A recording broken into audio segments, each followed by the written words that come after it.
I came today with a gift for your baby's birth. I asked around and bought some good formula milk, so please make sure to give it to your child. My mother-in-law, Elizabeth, said that while handing me a can of formula milk right after I had given birth.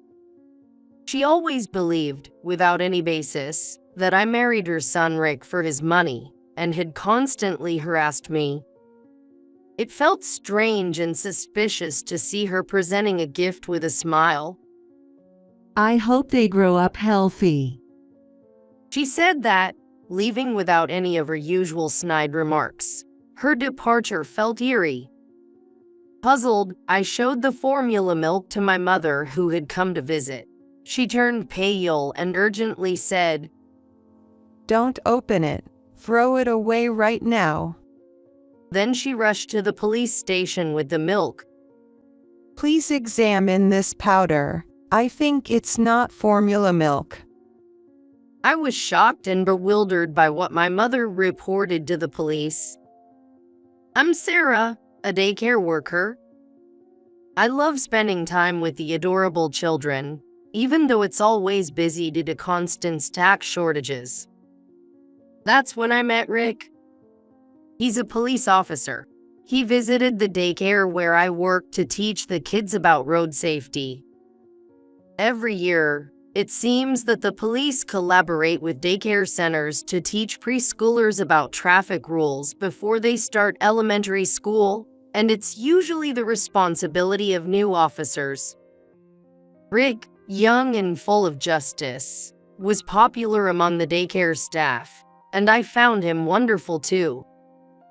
Our relationship started when he gave me his contact information, and I responded. We fell in love, started dating, and got married within a year.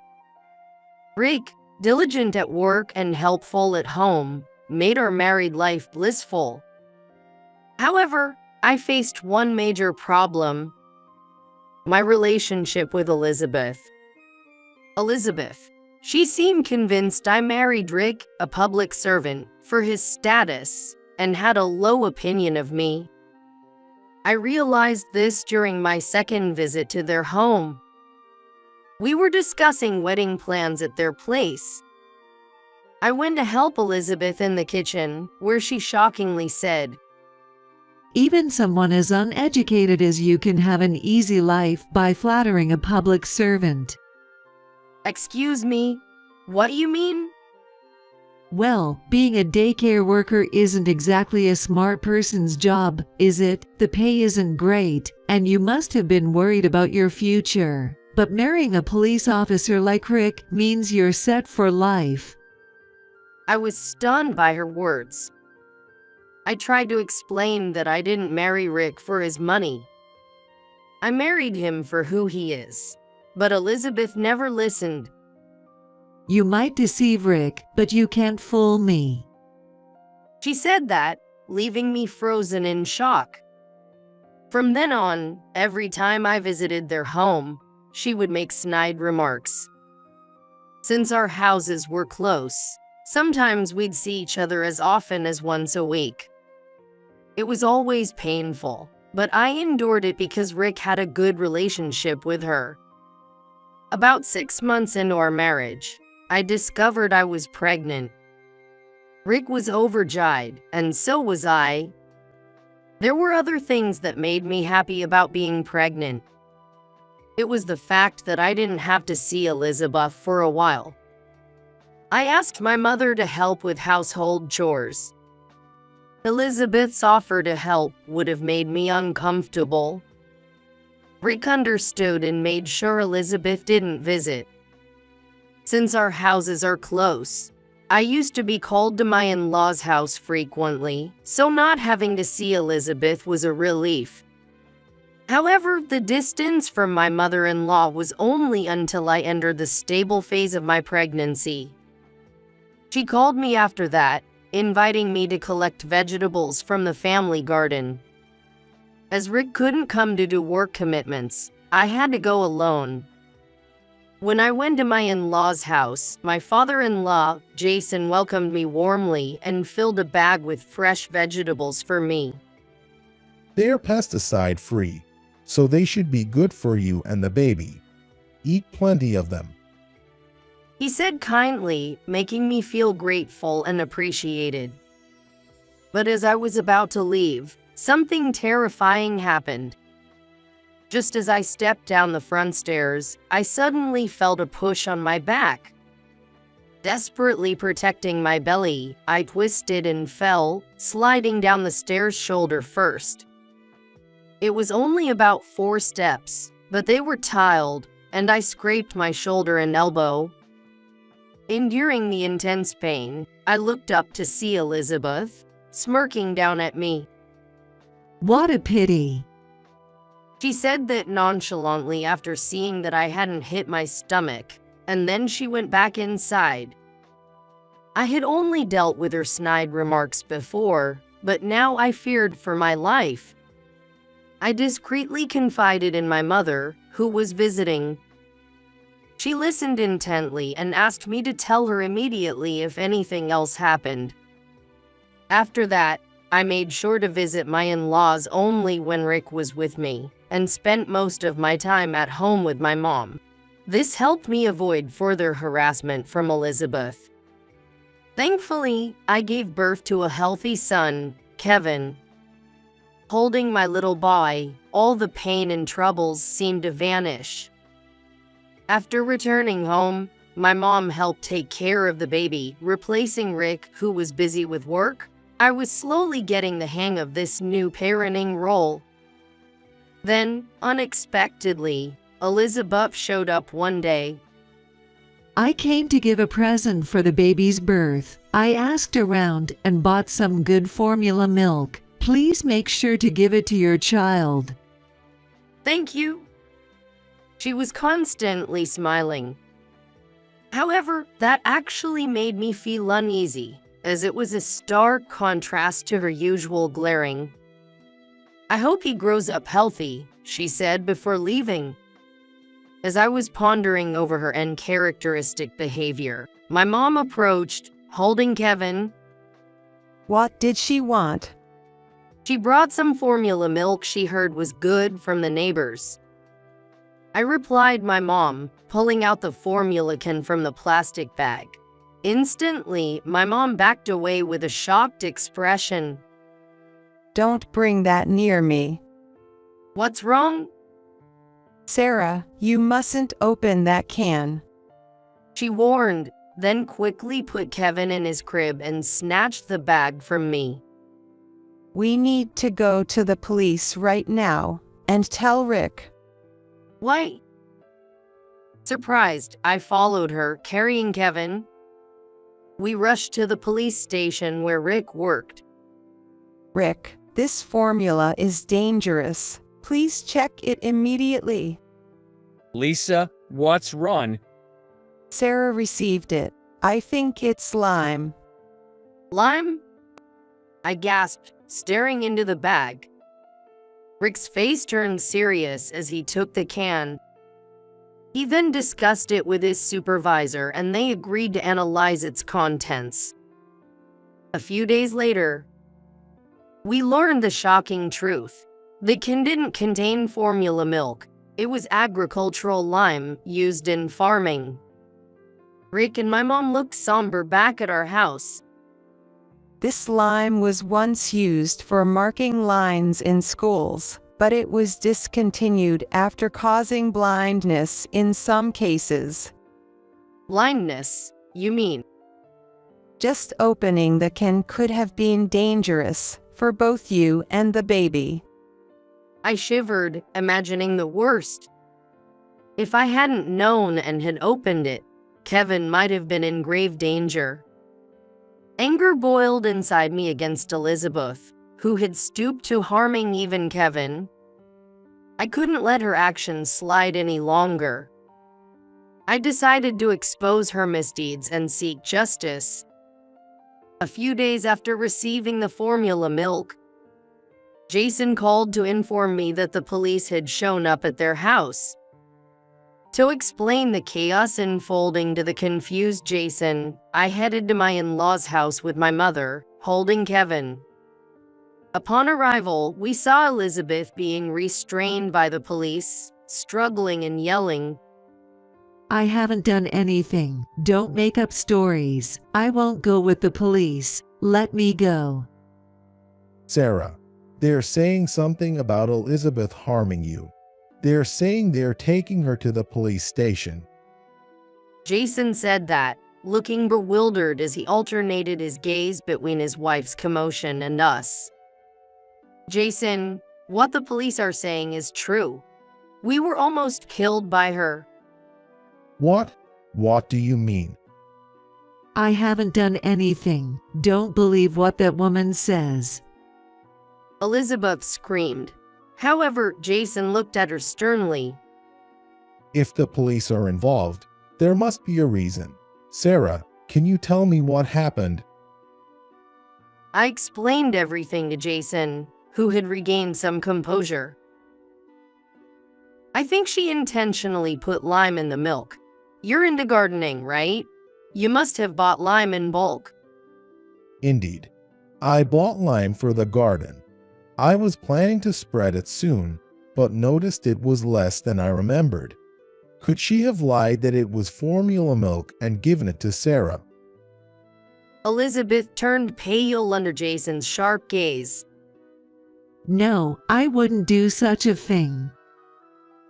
Then you won't mind if the police check for fingerprints on the can, right? If they find someone else's fingerprints, that person is likely the culprit. What do you mean? She started sweating and looked away, nervous. You better confess now. If you keep making a fuss, it might turn into obstruction of justice. I said that firmly as she glared at me. Yes, I put the lime in. It was just a little prank. A little prank. You gave something that can cause blindness in adults, lying it was formula milk. That's way over the line. You should have realized immediately it wasn't formula milk. I never thought you'd actually feed it to him. If you can't tell the difference, maybe you're unfit to be a mother. She laughed mockingly. I was furious. Enough. It's one thing to harass me. But what if something happened to Kevin? If you disliked me that much, you should have opposed the marriage from the start. I did oppose it. A daycare worker with no education or income. Rick's just being used, but Rick insisted on marrying you. He wouldn't listen. I had to protect Rick because he's being deceived, she shouted, spitting with rage. She had been harassing me to break up our marriage, but it wasn't working. She seemed to panic, thinking that once we had a child, we definitely wouldn't divorce. So, she thought threatening harm to Kevin might make me initiate a divorce. But that doesn't give you the right to do anything you want. This is a serious crime. A crime? Don't be so dramatic. It was just a prank. It's more than just a prank. Rick's voice came from behind. He had come home after hearing about the commotion. As soon as she saw Rick, Elizabeth reached out to him desperately.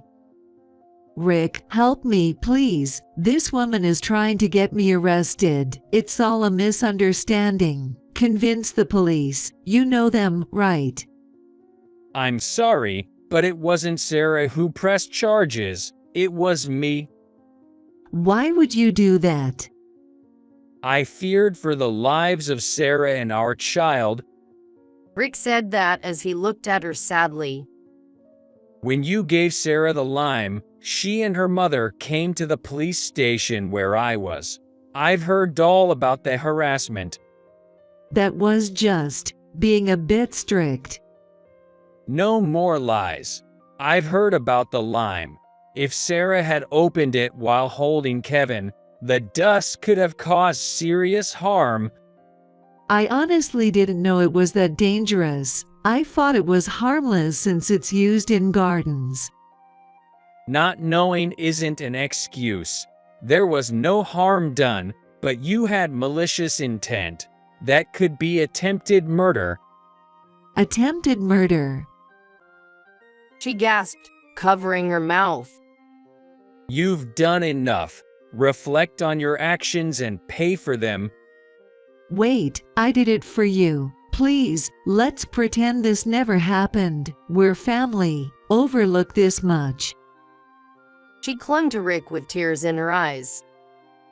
But he shook his head slowly. If I forgive you now, you won't learn. When I told you about marrying Sarah, you judged her without even meeting her and wouldn't listen. To make her reconsider her actions, Rick quietly explained why he had to press charges. But Elizabeth didn't seem convinced, apologizing while crying and clinging to Rick's feet. Why are you so cold? Do you know how hard I've worked to raise you? Are you really taking the side of a woman you've only known for a few years over your own mother? That's too much. I am grateful to you, Mom. You did a lot for me, like household chores and driving me to extracurricular activities. But the way you've treated Sarah is wrong. I won't withdraw the charges. No, please, I've reflected on my actions. I won't harass Sarah anymore. I'll do anything, even help with the housework. Just forgive me. Elizabeth began to cry uncontrollably. Still, Rick just watched her silently, without nodding. Then, realizing her appeals to Rick were futile, she turned to her husband. Dad, please help me. I'm not guilty. Tell the police I'm innocent. Jason quietly shook his head. I've been silent until now, but what you did can't be forgiven. You need to pay for your crimes. Why are you taking her side too? If I get arrested, I can't live here anymore. Didn't we say we'd enjoy our retirement here, gardening? Are you okay with losing that dream? The neighbors, having heard the commotion, were watching from afar. If she were taken away now, rumors would surely spread. It could even become impossible for her to live there. But Jason remained unyielding. It's okay if I can't garden anymore. If it means Sarah and Rick won't suffer, that's fine. Enraged, Elizabeth shouted. You're prioritizing her over your own wife. You prefer a younger woman. You no good traitor. Exasperated by her foul language, Jason sighed.